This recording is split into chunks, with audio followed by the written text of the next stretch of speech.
Hello students.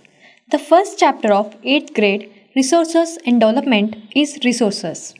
Before we begin the chapter, let us understand what is resource.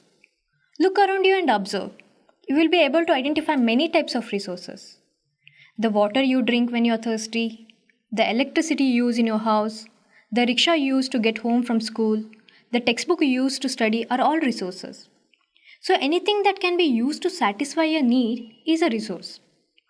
So you must be wondering what makes an object or substance a resource. Utility or usability is what makes an object or substance a resource. How does something become a resource? Things become resources only when they have a value. Its use or utility gives it a value. All resources have some value. This here, value means worth. Some resources have economic value, some do not. For example, metals may have an economic value, a beautiful landscape may not, but both are important and satisfy human needs. Resources are classified into natural and human made resources. Coming to natural resources, resources that are drawn from nature and used without much modification are called natural resources. The air we breathe, the water in our rivers and lakes, the soil, the mineral are all natural resources. Many of these resources are free gifts of nature and we can use them directly. Natural resources are classified into different groups depending upon their level of development and use, origin, stock, and distribution. The first one, classification of natural resources on the basis of development and use. Under this, we have actual resources and potential resources. Coming to actual resources whose quantity is known and which are being used at present are called actual resources. For example, coal and petroleum.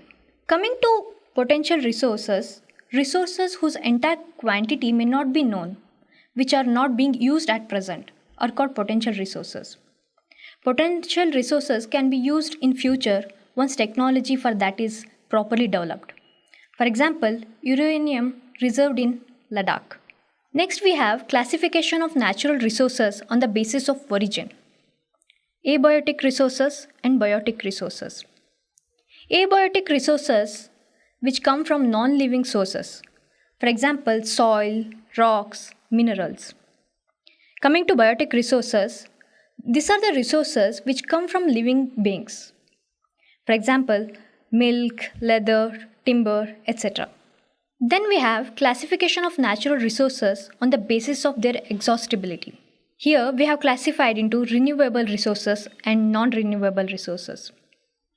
Renewable resources which can be quickly replenished are called renewable resources. For example, wind energy, hydro energy, solar energy. Non-renewable resources which cannot be replenished in the near future. Example, coal and petroleum. It takes millions of years for the formation of coal and petroleum. Hence, they cannot be replenished in our lifetime. Classification of natural resources on the basis of distribution. Ubiquitous resources and localized resources. Ubiquitous resources which are available everywhere on the earth. For example, air and water. And coming to localized resources, these are the resources available at select location on the earth. For example, coal mines in Jharkhand, topography, climate, and altitude are the major factors which affect the distribution of natural resources. And then we have human-made resources. When a natural resources undergoes drastic change by human intervention, it becomes human-made resources. For example, iron ore is processed to make steel. Hence, steel is a man-made resource. Buildings, bridges, railways, machines, etc. are examples of human-made resources. Coming to these human resources, people are the main source of human resources. Improving the quality of people's skill to enable them to create more resources is called human resource development. So how do we conserve these resources? Most of the natural resources are limited in stock. Even some of the renewable resources can become scarce if they are not used judiciously.